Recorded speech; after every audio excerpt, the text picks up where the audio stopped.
Olá vocês, estamos de volta com mais um Ciência e Pesquisa. Ciência e Pesquisa, essa parceria da Unisul TV com a Unitec, Unidade Interdisciplinar de Tecnologia e Ciência. Hoje é conhecida a UNA da Construção, Produção e Agroindústria. Meu nome é Gilson Reinaldo, agradeço a você, telespectador, telespectadora, que semanalmente nos recebe em seus lares.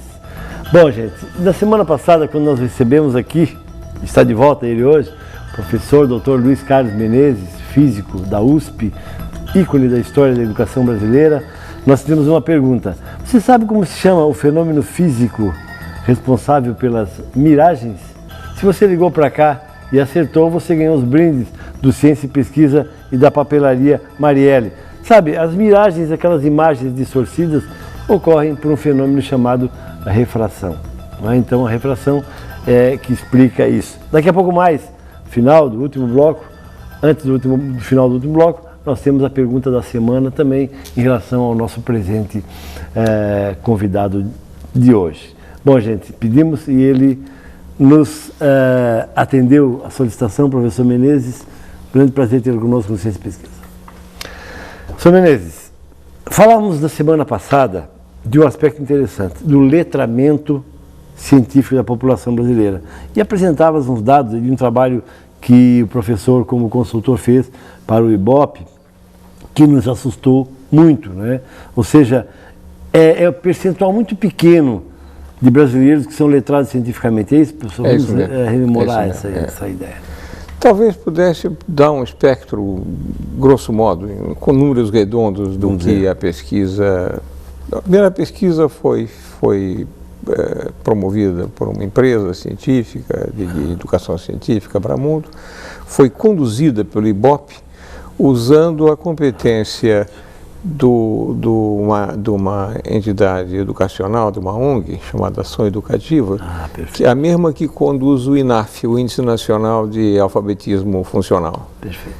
E usando tecnologia semelhante, eu fiz, digamos, parte da supervisão científica do científico-pedagógica da investigação. Dessa investigação, então, ela foi feita em 9 capitais, certo, com milhares de entrevistados, entrevistas longas, de hora, com pessoas de 15 a 40 anos e que com domínio da língua, ou seja, não eram excluídos analfabetos. Exatamente. A primeira coisa interessante para dizer é que nós temos um povo de boa vontade e que não se acovarda, vai, responde as questões, olha as coisas, não importa que a pesquisa de letramento científico, elas vão e participam. Isso é um aspecto positivo, muito importante. A recusa foi mínima. Mesmo pessoas que foram classificadas como letramento científico ausente, ou seja, os termos científicos não são reconhecidos, etc., elas revelam, sim, inteligência e capacidade de certas leituras. Por exemplo, você dá uma conta de luz, ela é capaz de dizer em que mês, porque tem aquelas barrinhas contando o consumo, em que mês consumiu mais. Qual foi o maior consumo em qual mês, enfim. Então, ela é capaz. Então, não é que são pessoas tolas, são pessoas inteligentes, espertas. Mas limitadas por uma escolarização insuficiente. O problema está na escola, não nas pessoas. Isso está absolutamente claro. São pessoas de boa vontade e que, até onde pá, com seus critérios, com os poucos de que dispõem, enfrentam as questões. Exatamente. Mas não são capazes, por exemplo, de fazer uma leitura científica um pouco mais elaborada. Quer dizer, se aparecer um termo qualquer um pouco mais sofisticado, ou mesmo um ícone para escolher um extintor de incêndio de um tipo ou do outro, ela não é capaz. Isso corresponde, então, essas pessoas de letramento praticamente ausente é da ordem de 20%.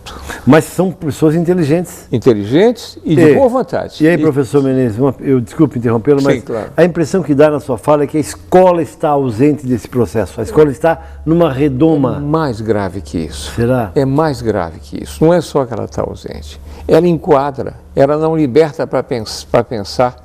Uma coisa importante da ciência é o exercício da dúvida.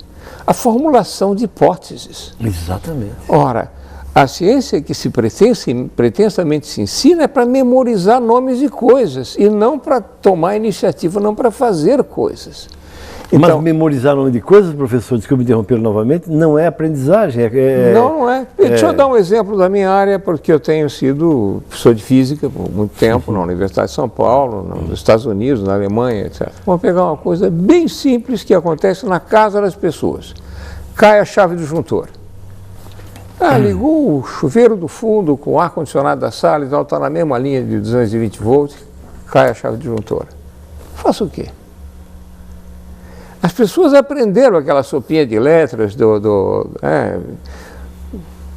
Sim.